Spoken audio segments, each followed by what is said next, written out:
तेरी मुरली सदा सुनो, सुमिरन में शिव बाबा, तेरी याद गूंजे मेरी हर धड़कन में शिव बाबा।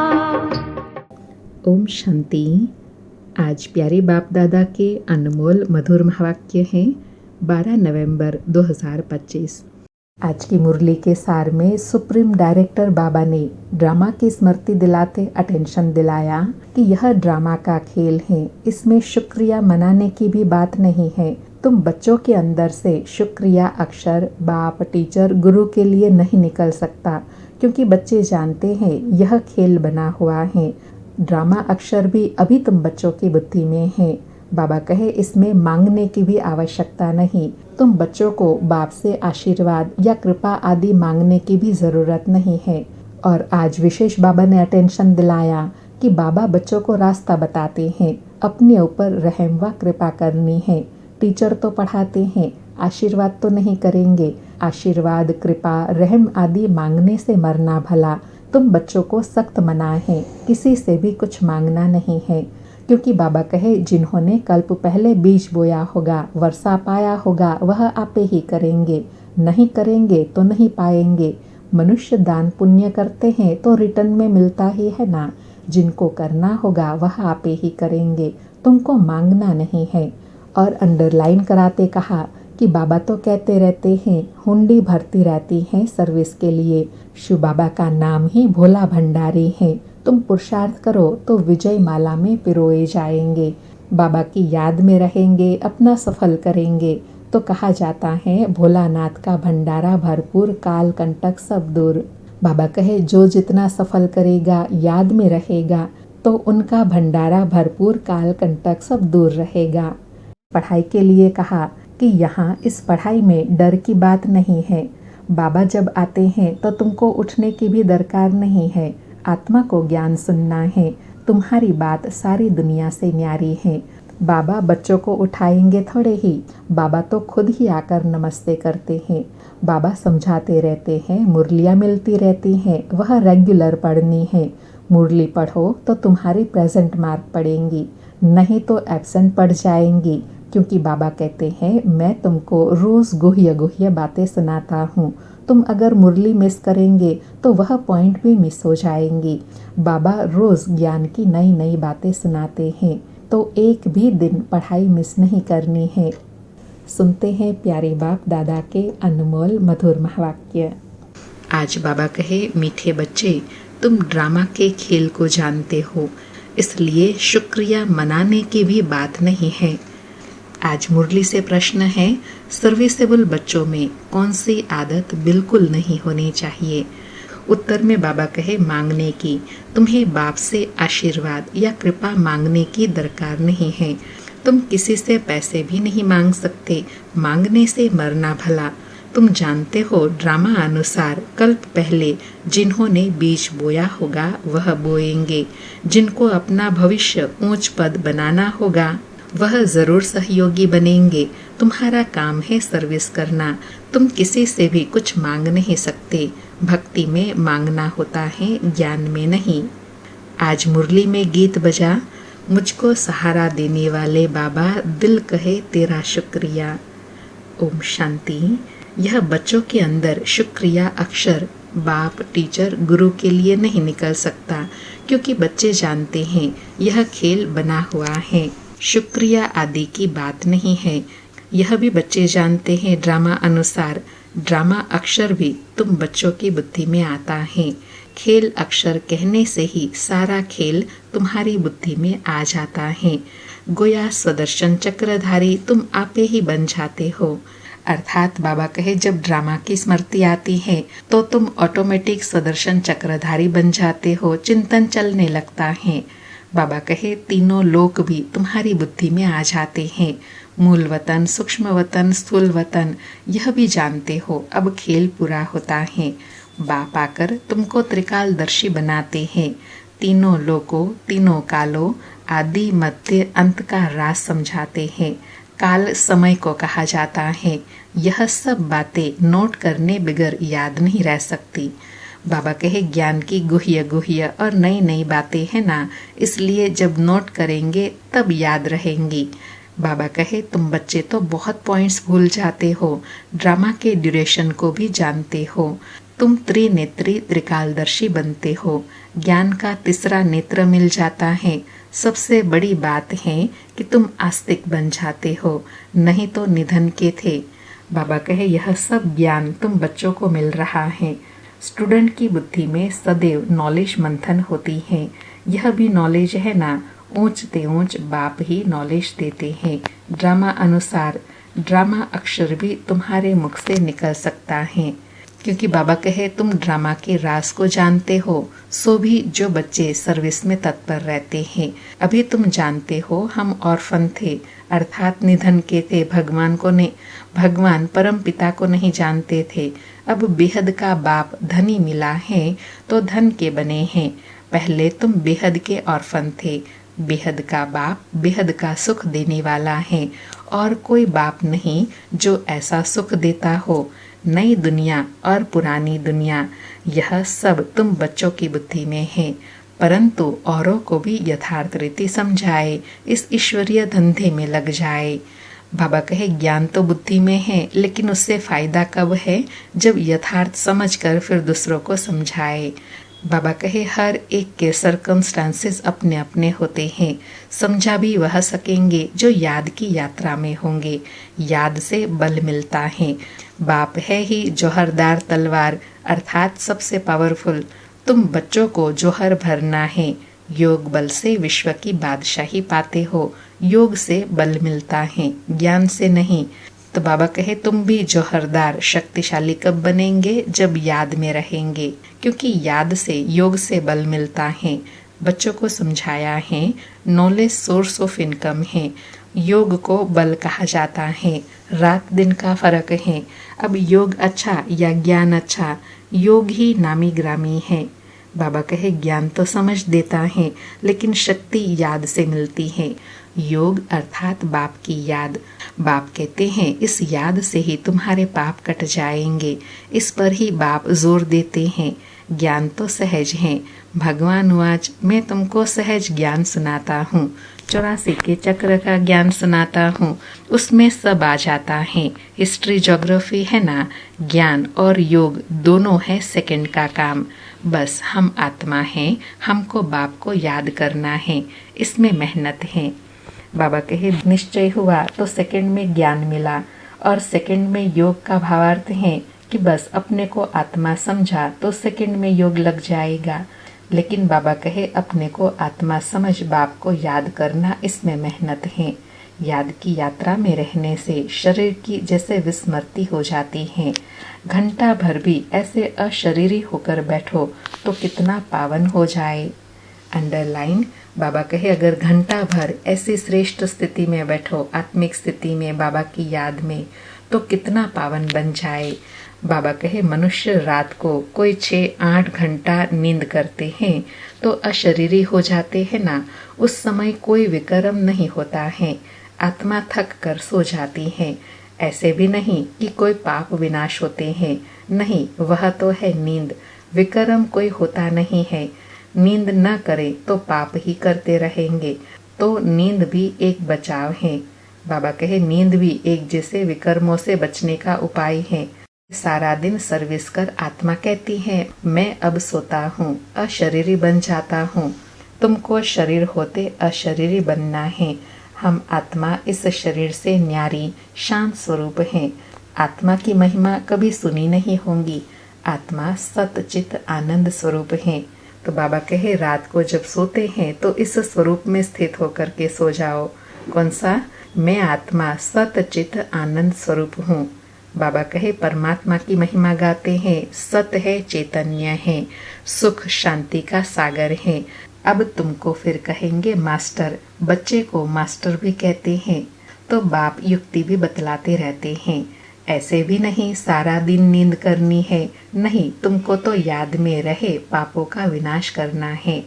बाबा कहे ऐसे नहीं कि नींद में विकर्म नहीं होता है तो सोते रहो, नहीं, बाबा कहे तुमको तो चैतन्य अवस्था में बाबा की याद में रहे विकर्म विनाश करने हैं। जितना हो सके बाप को याद करना है। ऐसे भी नहीं बाबा हमारे ऊपर रहम व कृपा करते हैं, नहीं, यह उनका गायन है, रहमदिल बादशाह। यह भी उनका पार्ट है, तमो प्रधान से सतो प्रधान बनाना। भगत लोग महिमा गाते हैं, तुम्हें सिर्फ महिमा नहीं गानी है। बाबा कहे यह गीत आदि भी दिन प्रतिदिन बंद होते जाते हैं। स्कूल में कभी गीत होता है क्या? बच्चे शांति में बैठे रहते हैं। टीचर आता है तो उठकर खड़े होते हैं, फिर बैठते हैं। यह बाप कहते हैं मुझे तो पार्ट मिला हुआ है पढ़ाने का, सो तो पढ़ाना ही है। तुम बच्चों को उठने की दरकार नहीं, आत्मा को बैठ सुनना है। तुम्हारी बात ही दुनिया से न्यारी है। बच्चों को कहेंगे क्या तुम उठो? नहीं, वह तो भक्ति मार्ग में करते हैं, यहाँ नहीं। अर्थात बाप दादा जब मुरली सुनाते हैं तो ऐसे नहीं है कि बच्चों को उठ जाना है। यहाँ तो आत्मिक स्थिति में बैठकर बाबा से महावाक्य सुनने हैं, ये मूल बात है, उठने की बात नहीं है। बाबा कहे बाप तो खुद उठकर नमस्ते करते हैं। स्कूल में अगर बच्चे देरी से आते हैं तो टीचर या तो रूल लगाएंगे, नियम लगाएंगे, या बाहर में खड़ा कर देंगे। इसलिए डर रहता है टाइम पर पहुंचने का। यहाँ तो डर की बात नहीं, बाप समझाते रहते हैं, मुरलियाँ मिलती रहती हैं, यह रेगुलर पढ़ने चाहिए। मुरली पढ़ो तो तुम्हारे प्रेजेंट मार्क पड़े, नहीं तो एब्सेंट पड़ जाएंगी। क्योंकि बाप कहते हैं तुमको गुह्य गुह्य बातें सुनाता हूँ, तुम अगर मुरली मिस करेंगे तो वह पॉइंट्स भी मिस हो जाएंगी। यह है नई बातें।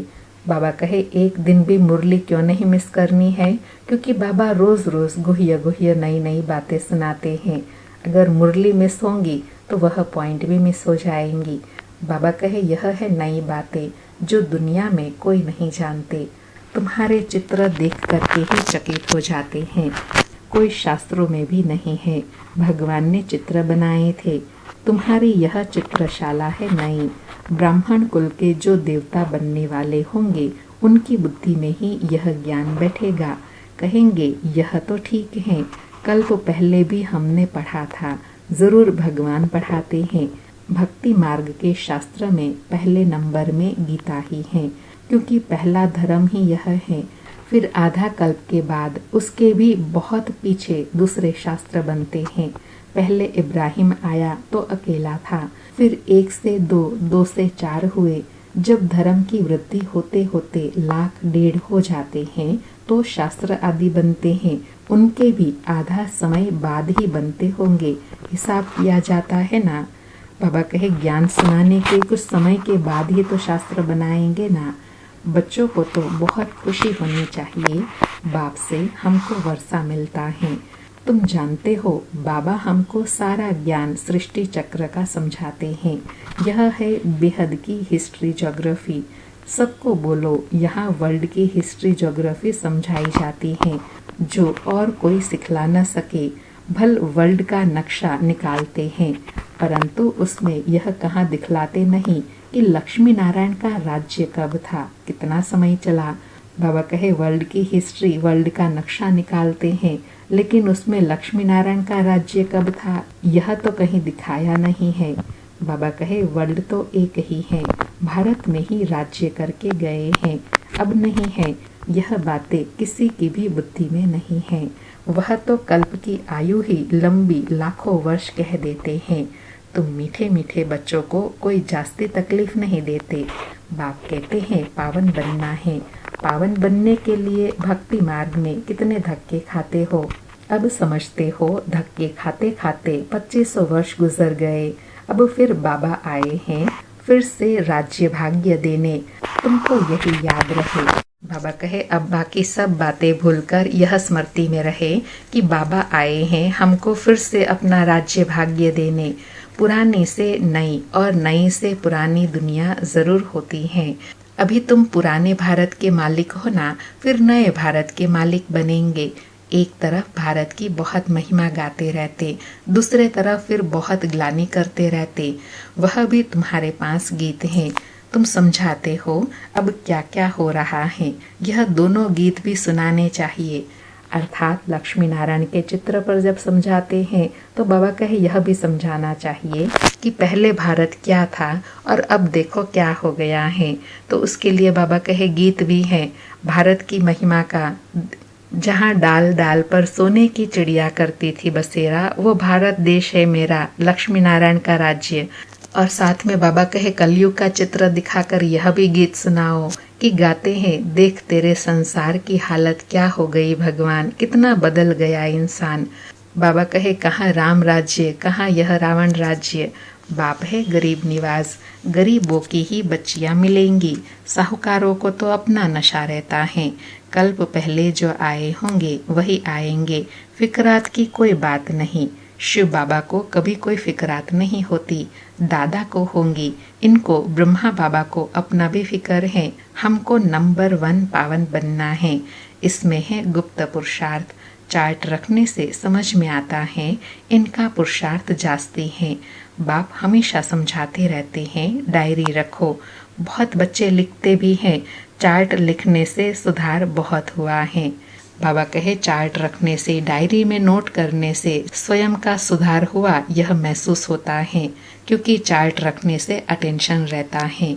बाबा कहे यह बहुत अच्छी युक्ति है तो सबको करना चाहिए। डायरी रखने से तुमको बहुत फायदा होगा। डायरी रखना माना बाप को याद करना, उसमें बाप की याद लिखनी है। डायरी भी मददगार बनेंगी, पुरुषार्थ होगा। बाबा कहे डायरी रखने से कितना फायदा होगा, पुरुषार्थ में अटेंशन रहेगा, याद भी रहेंगी। डायरिया कितनी लाखों करोड़ों बनती हैं नोट आदि करने के लिए। सबसे मुख्य बात तो यह है नोट करने की, यह कभी भूलना नहीं चाहिए। उसी समय डायरी में लिखना चाहिए, रात को हिसाब किताब लिखना चाहिए। फिर मालूम पड़ेगा यह तो हमको घाटा पड़ रहा है, क्योंकि जन्म जन्मांतर के विक्रम भस्म करने हैं। बाप रास्ता बताते हैं, अपने ऊपर रहम व कृपा करनी है। टीचर तो पढ़ाते हैं, आशीर्वाद तो नहीं करेंगे। आशीर्वाद कृपा रहम आदि मांगने से मरना भला। कोई से पैसे भी नहीं मांगने चाहिए। बच्चों को सख्त मना है। बाप कहते हैं ड्रामा अनुसार जिन्होंने कल्प पहले बीज बोया है, वर्षा पाया है, वह आपे ही करेंगे। तुम कोई काम के लिए मांगो नहीं, नहीं करेगा तो नहीं पाएगा। मनुष्य दान पुण्य करते हैं तो रिटर्न में मिलता है ना। इसलिए बाबा कहे जो जितना करेगा उतना पाएगा। राजा के घर व साहूकार के पास जन्म होता है, जिनको करना होगा वह आप ही करेगा, तुमको मांगना नहीं है। कल्प पहले जिन्होंने जितना किया है, ड्रामा उनसे कराएगा, मांगने की दरकार नहीं। बाबा तो कहते रहते हैं हुंडी भरती रहती है सर्विस के लिए। बाबा कहे हम बच्चों को थोड़े ही कहेंगे पैसा दो। भक्ति मार्ग की बात ज्ञान मार्ग में नहीं होती। जिन्होंने कल्प पहले मदद की वह करते रहेंगे, आपे ही कभी मांगना नहीं है।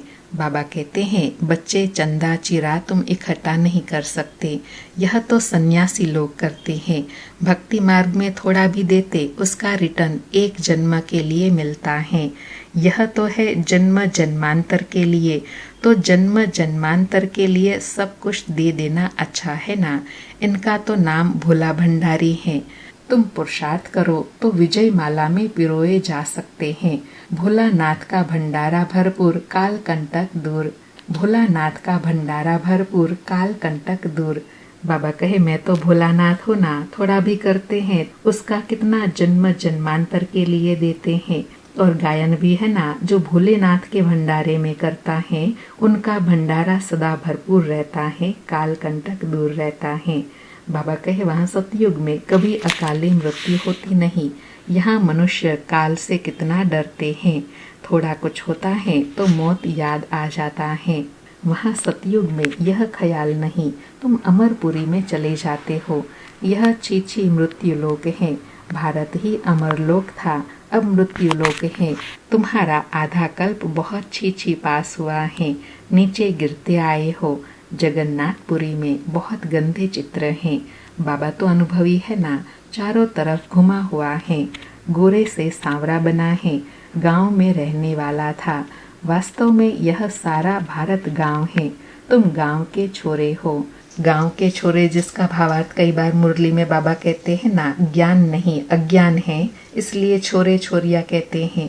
ज्ञान मिलता है तो प्रिंस प्रिंसेस बन जाते हैं।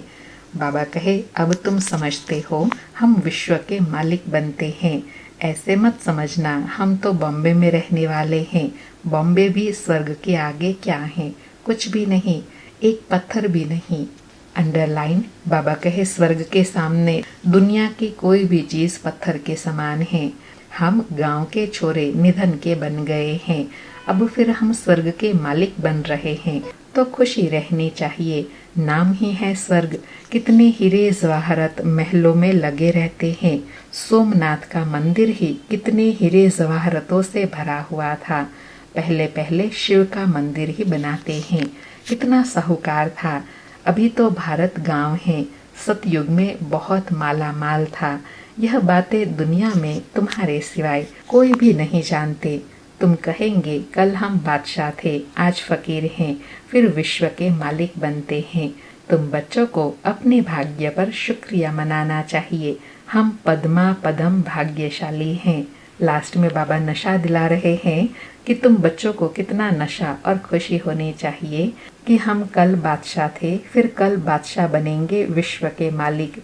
तो अपने भाग्य के लिए कितना शुक्रिया मनाना चाहिए कि बाबा हमको अभी पद्मा पदम भाग्यशाली बना रहे हैं। अच्छा, मीठे मीठे सिकिलधे बच्चों प्रति माता पिता बाप दादा का याद प्यार और गुड मॉर्निंग। रूहानी बाप की रूहानी बच्चों को नमस्ते। हम रूहानी बच्चों की रूहानी माता पिता बाप दादा को याद प्यार गुड मॉर्निंग और नमस्ते नमस्ते। सारी मुरली से धारणा के लिए मुख्य सार है। पहला पॉइंट, विकर्मों से बचने के लिए इस शरीर में रहते अशरीरी बनने का अभ्यास करना है। याद की यात्रा ऐसी हो जो शरीर की विस्मृति हो जाए। दूसरा पॉइंट, ज्ञान का मंथन कर आस्तिक बनना है। मुरली कभी भी मिस नहीं करनी है। अपनी उन्नति के लिए डायरी में याद का चार्ट नोट करना है। आज प्यारे बाबा का वरदान है, रूहानी शक्ति को हर कार्य में यूज करने वाले युक्ति युक्त जीवन मुक्त भव। स्पष्टीकरण है, इस ब्राह्मण जीवन की विशेषता है ही रूहानियत। रूहानियत की शक्ति से ही स्वयं को व सर्व को परिवर्तन कर सकते हो। इस शक्ति से अनेक प्रकार के जिस्मानी बंधनों से मुक्ति मिलती है, लेकिन युक्ति युक्त बन हर कर्म में लूज होने के बजाय रूहानी शक्ति को यूज करो। मनसा वाचा कर्मणा तीनों में साथ साथ रूहानियत की शक्ति का अनुभव हो। जो तीनों में युक्ति युक्त है वो ही जीवन मुक्त है। बाबा कहे युक्ति युक्त और जीवन मुक्त किसको कहेंगे? जो मनसा वाचा कर्मणा तीनों में ही साथ साथ रूहानियत का अनुभव खुद करे और दूसरों को भी कराए। आज का स्लोगन है, सत्यता की विशेषता द्वारा खुशी और शक्ति की अनुभूति करते चलो। सत्यता की विशेषता द्वारा खुशी और शक्ति की अनुभूति करते चलो। आज के अव्यक्त इशारे हैं, अशरीरी व विदेही स्थिति का अभ्यास बढ़ाओ। आज की प्रैक्टिस है, जो भी परिस्थितियाँ आ रही हैं और आने वाली हैं उसमें विदेही स्थिति का अभ्यास बहुत चाहिए। इसलिए और सभी बातों को छोड़ यह तो नहीं होगा, यह तो नहीं होगा, क्या होगा, इस क्वेश्चन को छोड़ दो। अभी विदेही स्थिति का अभ्यास बढ़ाओ। विदेही बच्चों को कोई भी परिस्थिति व कोई भी हलचल प्रभाव नहीं डाल सकती। अच्छा, ओम शांति। शुक्रिया बाबा, शुक्रिया।